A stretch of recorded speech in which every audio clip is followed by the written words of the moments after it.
pretty much the collective defensive effort that the guys took on themselves as a team. When I say that, we came with the scouting plan. JK did a great job with the scouting plan, but when the guys understood the assignment, they kind of like locked in. We didn't have to do too much adjusting. And so I know more questions to come out about how guarding Bryce or did this. These guys took it amongst themselves to kind of adjust in mid-game or knew what to do to kind of limit that. So that was probably what the most exciting thing that I took out the game, watching them as a collective group adjust to what they knew what they had to do to win.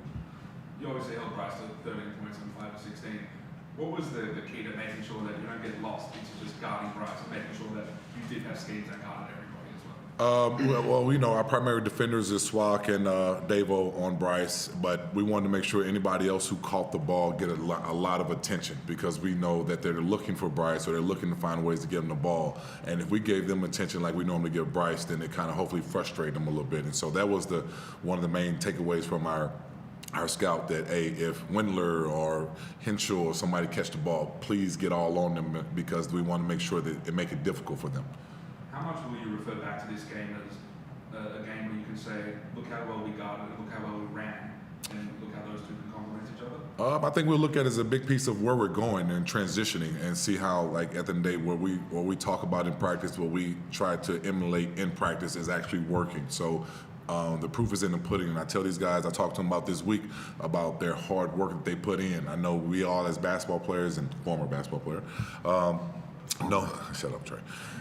Know that we rely on a lot of mental things to prep ourselves for the game. But I also tell these guys, but the work that you guys put in daily, the way that you study the game, trust in that. And so I think that was one of the main key focus that those guys took out of this game today. Say, hey, man, I take 100 jump shots a day. I make 100 free throws a day. Let me trust in that process and believe in that it's going to work in the game.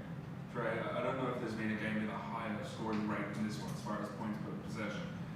How enjoyable is it to be out there when you guys are running in transition, making shots and humming where you were? Yeah, we were kind of talking about it at the end of the game, just kind of realizing that, like, we scored 120 and it's not really forced. Like, no one's really, out there trying to look for themselves or, take bad shots. We just kind of go out there, play, take what the defense gives us, and we all got that trust and belief in one another that, if you're open, shoot it. We'll be the first one to tell you to shoot it, or if you need to make the extra pass, like, we'll do that as well. We think we're a really good offensive team with a lot of threats, and I think with the kind of scoring outputs we're putting out, I think we're proving that. Sorry, just we spoke about you want to win. There's 4 tough games, Kings next, and then Phoenix who are on a run themselves. So have you thought about Brisbane after. Brisbane and then Phoenix? Sorry, got ahead of myself. Have you thought about this tough schedule coming up? Yeah, every day, one game at a time. Like the preparation we did this week was to kind of make sure our guys weren't content off the Melbourne win that they had a couple weeks ago. So as a staff, we always find a way to kind of just challenge these guys because they want it, right? They want to be challenged. They want to be pushed. They don't want to make sure that 11-5 they're content with that because we haven't done anything yet. So, but yes, there's one game at a time. I'm not looking towards Brisbane or Southeast until we figure out how we're going to find a way to compete against Sydney.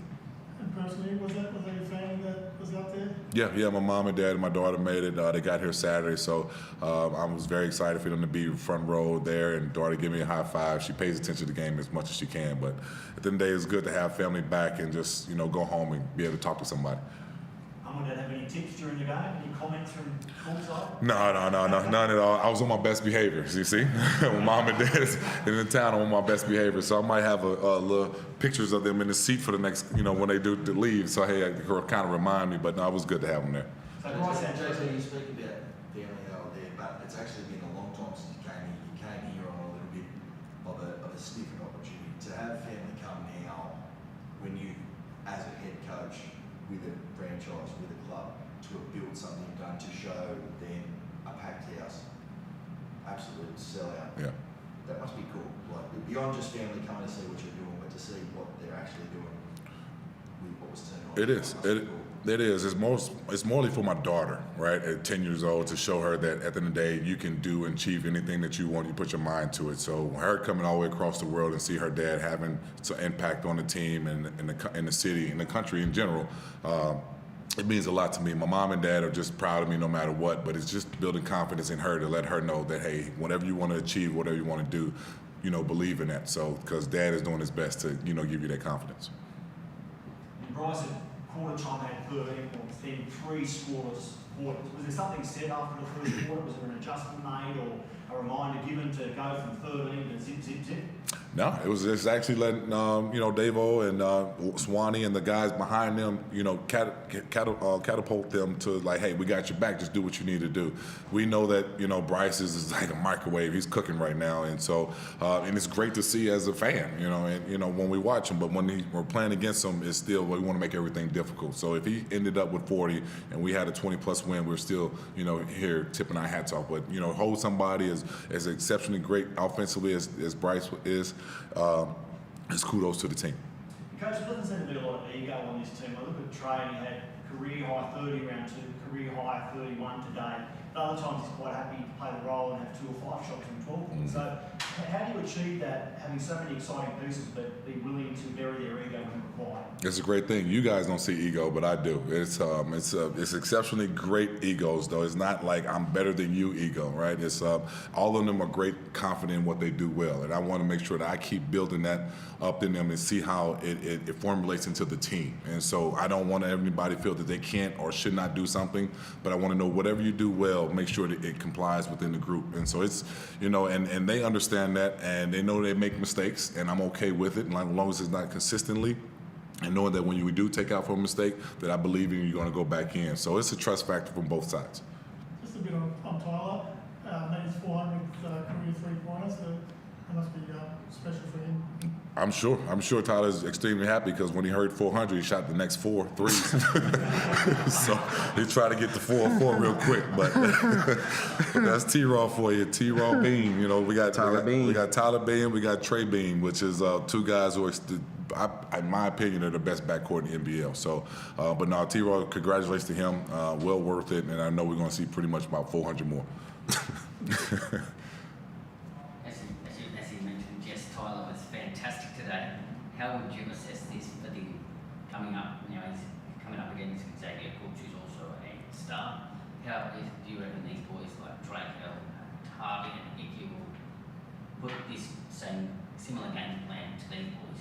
I don't think it's too much of us thinking about the Cooks and Sydney Kings. I think there's more of them worrying about us. And because, like I said, it's all about us when we go about practice and games and stuff like that. We have scouting reports, we have all that, but I don't overdo it with them guys. I mean, when we go to practice, when we go about games, I talk about Trey Kell, I talk about Tyler, what you can do better. But I think Sydney needs to really focus about the capabilities that we're having, and then at the end of the day, we're going to do our best to slow down, their guys. But it's pretty much all about us, like it has been all year, because we are on pretty much in our our organization and in the city, and Illawarra is probably the only people that believe that we can do it, and so that's why we just stay focused on about us. Does wins like this give you even more confidence that it's the year? Say that one more time. Does wins like this give you even more confidence that this could be the championship year? Yeah. I believe that when I landed back here from coming back from home, that we put together a championship team, and so the experience that we had last year and the 2 new pieces that we got now, just hopefully that it should be able to put us there over the top. So every game we feel that is a championship type game for us. JT, I think we saw like 5 or 6 Davo post-ups in this game, which we don't usually see in the NBL. It's like an NBL 1 thing. Yeah. When did you know that you'd make the most of that starts against Bryce and Tatum and those guys? It was certain sets that we wanted to make sure Bryce worked on the defensive end, but at the end of the day, Davo does what Davo does. And so I just got to live with a lot of what he does, and hopefully that it comes out and benefits us, which mostly at the end of the day it does. But, and if it doesn't, he gives us ultimate effort on the back end. So, it's a trust factor with these guys, So, but it wasn't designed for Davo to go to the post as much, but if he sees something, he takes advantage, and go ahead, Davo. Trey, we've heard JT speak in the past about Mason. Yeah. He's brought to the lineup. Yeah. What does he brought that you feel out there from him in that starting lineup and being amongst the stars a bit more? Yeah, I remember JT kind of brought it up to me when he was thinking about making that change, and I kind of agreed with it. Just seeing it in practice every day, he brought the same energy. You knew what Mace was going to bring. Great screener, great on the offensive rebounds, defensive rebounds, and just play extremely hard. He fits perfectly with the first group because he's one of the rare guys that could care less if he gets a shot or not. He just wants to win the game. So he'd be the first one to tell me if I haven't got a shot in a while, he'd be like, I'm going to set this screen and get you open. And that's kind of rare. Most people, are trying to figure out what they can do to better themselves. So he's been tremendous for us ever since he's, gotten to that starting group. And I think it kind of benefited also Darius as well to kind of give him a free mind to be with the second unit a little bit more and just be more aggressive. So kudos to JT for once. On another one of your teammates, what's the difference between the Tyler Harvey that you sort of watched over the past few years versus the one that you've had an opportunity to play with this year? From afar, it seemed like he was just kind of like a shot chucker, to be honest. Now, part of it, I know they didn't have the greatest team the past couple of years that I've been in the league, so a lot of weight was on his shoulders. But now I think he's in a more relaxed state. He's shooting the ball tremendously well this year. And I'll be the first one to gas him up. That's why that's Tyler Bean. So when he's on a heater like he was last game, I'll be the first one to be like, go ahead. I don't care. To carry us to the finish line. And vice versa today, he's calling me Trey Bean and telling me to go. So, we have a unique relationship in that way. But, yeah, Tyler's been great since we been on the same team. JT called you guys the best backcourt in the league. Do you think so?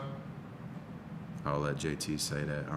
Yes, they are. Yeah, Yes, I think they we're are. a good backcourt, but at the end of the day, we're winning games, and for me, that's all I care about.